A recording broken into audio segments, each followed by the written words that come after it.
Hello，大家好啊！咁今日我哋嚟到Lindfield Townhouse。之前啲觀眾都應該知我係講緊邊一個樓盤噶啦。今日就係 Greenview 呢一個Townhouse 項目啦。咁而家就係100% complete 咗噶啦。OK，咁而家目前我哋等緊呢，就係等緊OC。大概1至2個月內呢就會有噶啦。咁呢一個 townhouse 咧係一個3層嘅 townhouse 啦，就係3房2.5次1個 study 2個車位嘅3層 townhouse。咁我哋而家啱啱喺正門行入嚟啦，咁呢個將會係個廳嚟嘅，同埋廚房。咁同一時間啦，因為呢一個 townhouse 已經擺晒家私，咁大家容易啲去 visualize 佢哋未來間屋係大概會係咩樣。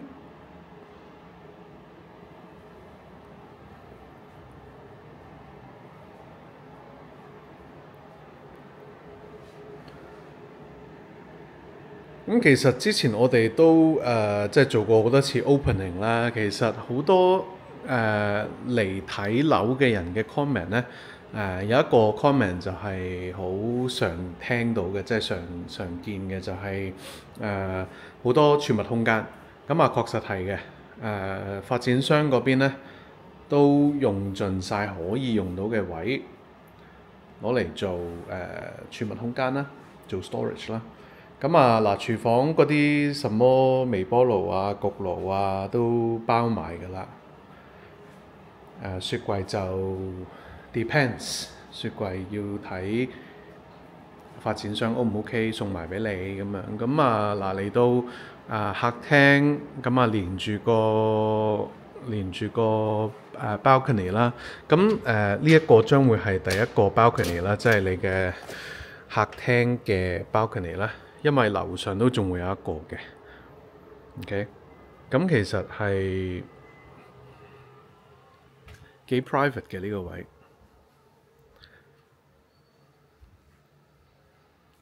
下邊就會係一啲植物啦。OK，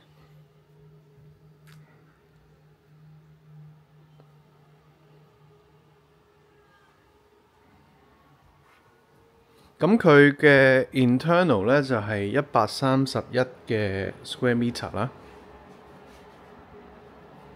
external 就係有34、35咁樣嘅。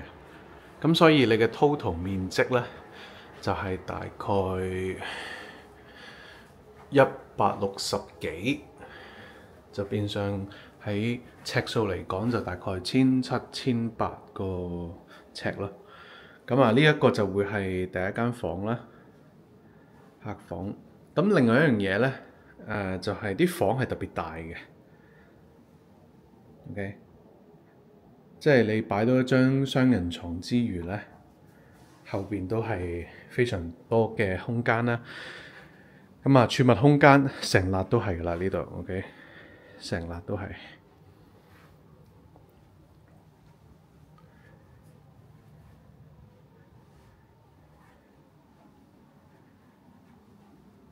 亦都係啦，儲物空間。呢個就會係客廁嚟嘅。客廁我未開燈啦，但係幾靚嘅。你見佢啲心思咧係有擺得足落去嘅，有誠意嘅。後邊亦都會係一個浴缸啦。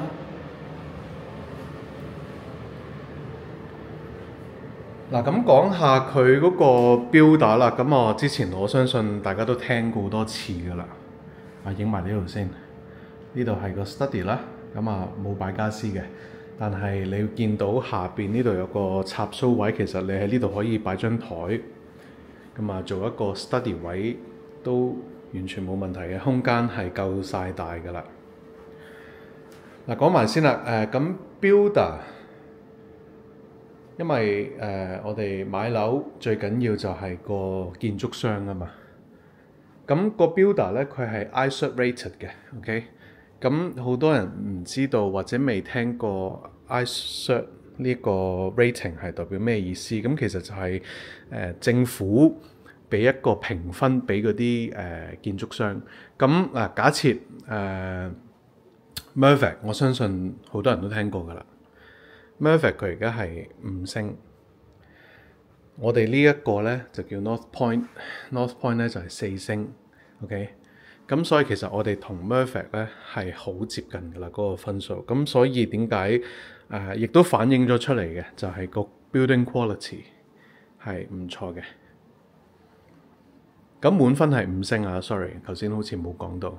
咁啊 Mirvac 係滿分啦，我哋係4星。OK， 嗱，咁頭先2間客房都影咗啦，咁我哋而家頂樓就主要係主人房，咁同埋加一個衣帽間同埋一個露台。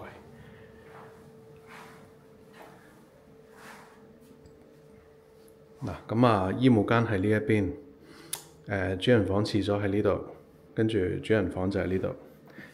咁呢度亦都有道門啦，咁所以就唔需要擔心話哇冇門嘅，呢度有嘅。OK， 嗱，咁主人房就係呢度啦。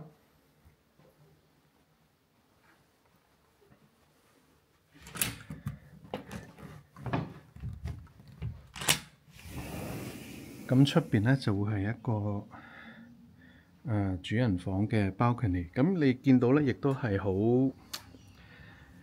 好大嘅個 area， 同埋都好 private。嗱，咁同埋呢一個 townhouse 點解會賣到300幾萬咧？306、307萬咧，係因為呢度係無遮擋嘅，你見到。咁同埋呢一區呢一個 area 咧，係絕對冇可能起一啲所謂嘅 high rise， 咁所以你見到係完全冇遮擋嘅。咁當然啦，如果你話我 budget 冇去到300萬咁高，可能250零萬、260萬、270萬，即係可能係平幾廿萬嘅，咁可以建議買低少少嗰啲。咁低少少嗰啲咧，就變相你冇咗呢個無遮擋嘅 view 啦。咁但係講真，你住得 townhouse 其實有冇 view，只不過即係唔重要啦。即係當然啦，如果你話住 apartment 嘅話，你就會介意住高層，因為高層睇落開揚啲。咁但係你揀得 townhouse，你已經預咗係唔會有 view 噶啦。咁所以呢個只不過係一個 add on 咯，即係有嘅話咪有咯，冇嘅話其實大家都慣咗噶啦，係咪先？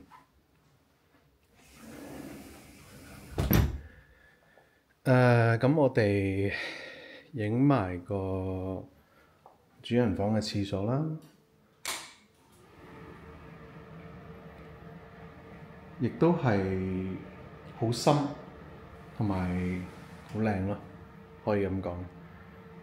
即係你望佢啲設計佢啲 building material 係有擺心思落去嘅。咁衣帽間喺度啦，衣帽間其實都好靚嘅，我之前開過眼燈。嗱咁樣嘅，頭先冇開燈，咁你見到佢地下有嗰啲咁嘅熒光燈啦，咁望落去個景即係靚好多咯，可以咁講。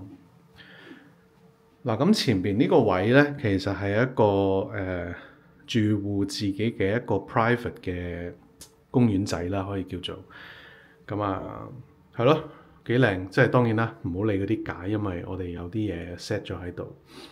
咁係咯，唔好理個架。咁其實係好靚、好靜嘅一個景觀啦。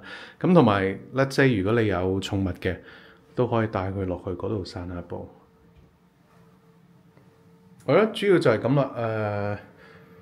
有點講咧，個價錢咧其實有啲人會覺得哇300萬澳紙有啲貴喎咁樣，但係我想講一樣嘢就係你喺北區或者喺 Lindfield 講緊一啲全新或者係比較新嘅樓咧，佢嘅 per square meter 個價錢咧已經係講緊 at least 23,000蚊至25,000蚊，27,000我都見過 per square meter。我哋呢個樓盤其實佢最平係19,000幾至到22,000左右嘅咋。咁所以其實係平咗一大橛㗎啦，已經即係講緊 per square meter。咁同埋加上我哋即係個 internal area 或者即係個 size 啦，又唔係話真係超大，因為你乘上去啫嘛。如果你呢度係100個 square meter，咁你尺價係22,000，let's say 啊，22,000 per square meter，你咪220萬咯。咁你越大，你咪越貴咯，基本上係咪先？咁但係我哋又唔係話真係去到一個超大，因為你超大變相你又 not affordable 啦嘛，大部分人係咪先？咁所以而家價錢我咁講啊，喺成個北區，你用全新或者比較新嘅樓去比呢，一定冇我哋咁平嘅。咁講quality， 我哋係同 Mirvac 好接近，一個4星，一個5星。咁講發展商嘅背景，咁其實發展商我哋嗰個發展商咧，而家其實喺喺 CBD 咧起緊 Hyatt by Caption 呢一個酒店嘅。咁我相信大家都聽過啦 Hyatt。咁啊，亦都係一啲信心保證嘅5星級酒店。所以咩叫平靚正呢？我會覺得呢度係平靚正嘅。咁唔係因為我賣呢個樓盤，所以我特登讚佢。咁而事實上個數據就顯示咗俾你睇，最平啲 quality 唔好話最好，但係已經係接近最好。